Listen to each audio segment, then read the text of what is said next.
Сәлем достар, сіздермен Дана. Бүгінгі видеода біз кішкентай қыздарға арналған шапан тігетін боламыз.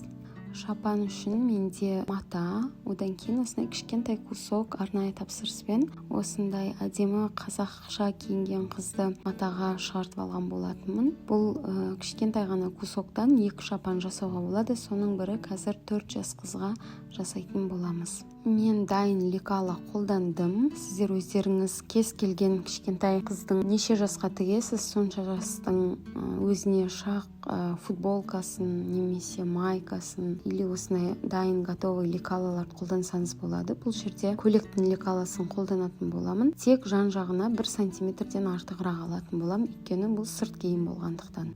Жаңағы кішкентай қыздың суреті бар рисунктың алдына түзу лекаламызды қойып, мен басын шапанымыздың бір бетін кесіп алатын боламын. Байқасаңыздар, бұл лекалада уже тігіске орын қалдырылған 1 сантиметрдей. Мен сол сантиметрден де артық екі жанынан 1 сантиметрден артық еркіндікке алып жатырмын. Лекаламның белінен кішкене алып тастайтын боламын. 6-5 сантиметрдей белгілеп алдым. Мен 6 сантиметрдей белгіледім. Соны қазір лекаламды ешқандай да кеспей, тек қана қайырып, белімізді сол жерден қысқартатын боламын.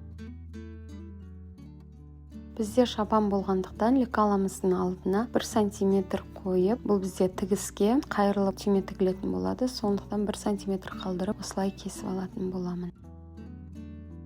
Шапанымыздың екінші бөлігін жасау үшін мен кәдімгі шторный велюр қызыл матамызды алып, осылай оң бетін сол матаның оң бетіне қаратып, тура сол лекаламызды қайталап кесіп алатын боламын.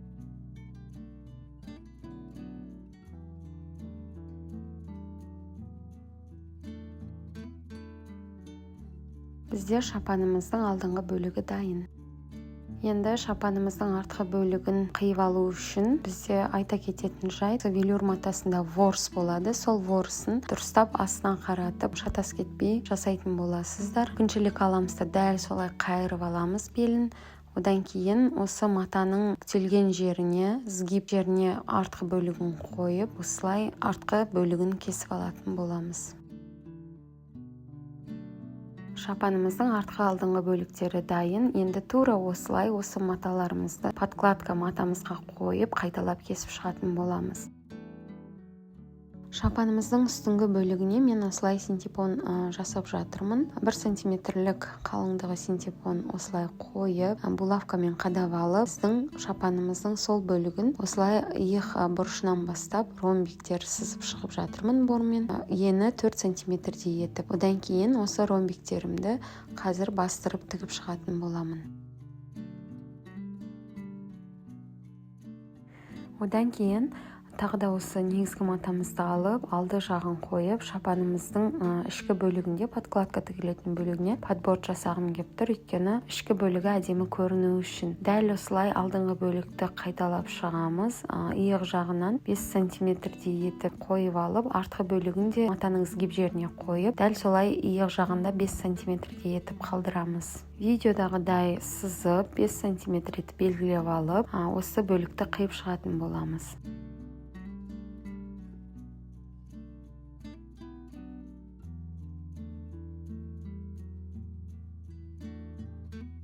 Қиылған бөліктерін біздің подкладкамызға қойып, дәл соны қайталап сызып шығамыз. Одан кейін подкладка бөлігінен тігіске 1 сантиметр қалдырып кесіп алатын боламыз. Артқы бөлігінде, алды бөлігінде дәл сол әдіспен кесіп шығатын боламыз.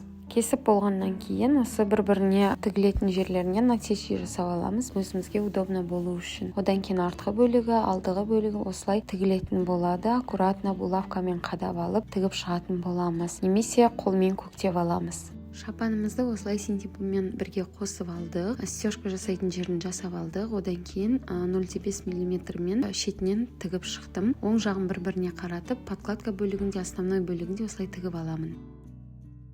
Тігіп алынған бөлігімізге енді шапанның астыңғы бөлігін жасау үшін бізге сборка юбка сияқты қылып жасаймыз. Сол үшін белін осылай лентамен өлшеп аламын. Менде 72 сантиметр болды. Немесе бөлек-бөлек өлшеуге болады. Алдыңғы екі бөлігін бөлек-бөлек, кейін артқы екі бөлігін бөлек-бөлек өлшеуге болады. Оны көп сборка болғанын қаласаңыздар 2 сантиметрге немесе 1,5-1,7 сантиметрге көбейтіп, сол шыққан бөліктен тіктөртбұрышты маталарды қиып алатын боласыз. Бұл жерде мен подкладка бөлігінде дәл подкладка сияқты подборд бөлігінде солай жасап алдым. Шапанның іші әдемі болу үшін юбка бөлігінде. Одан кейін қазір маған шапаныма воздушная петля жасау үшін осындай 4 сантиметр көлемінде қиғаш осылай ұзын лента кесіп аламын. Осыны бір-біріне қаратып 1 сантиметр көлемінде тігіп шығатын боламын. Кейін 0,5 миллиметр көлемінде қалдырып қиып шығып, одан кейін осы лентамызды, шнурымызды оңға қарай айналдырып аламыз.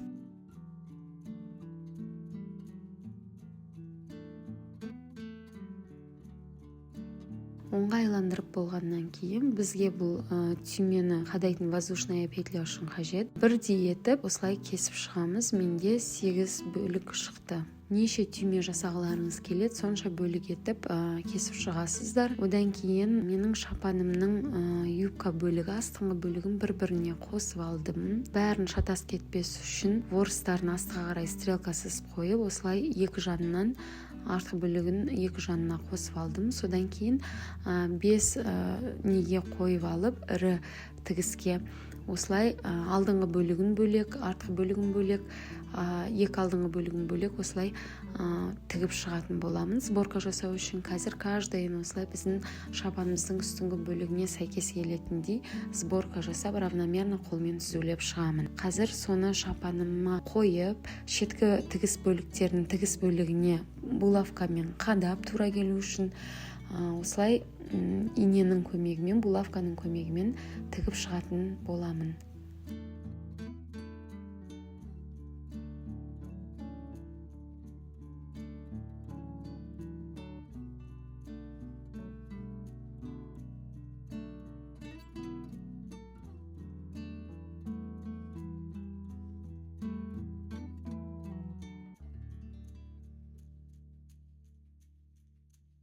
Равномерно осылай иненің көмегімен дұрыстау арқылы тігіп болғаннан кейін дәл солай подкладка бөлігін де қайталап тігіп шығатын боламыз.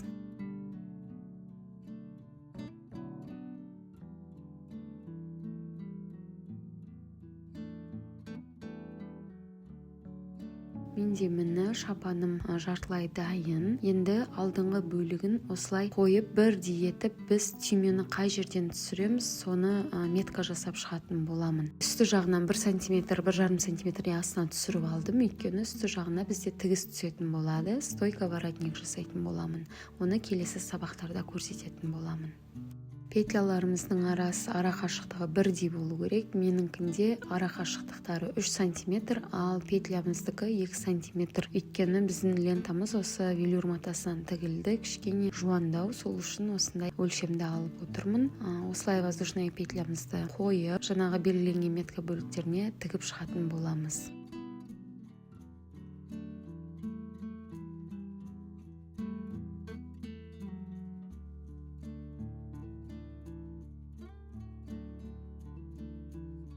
Келесі кезең бізде шапанымыздың жеңін жасау керек. Осы бөлікті шығару үшін біз қолтық ойынысын өлшеп шығамыз айландыра. Сол санды 3 бөлікке бөлеміз. Сол кезде менде 4 сантиметр шықты. 4 етіп белгілеп аламыз. Одан кейін сол белгіленген жерден екі жаққа қарай бізде обхват руки, қолымыздың ең толық жерін өлшейміз.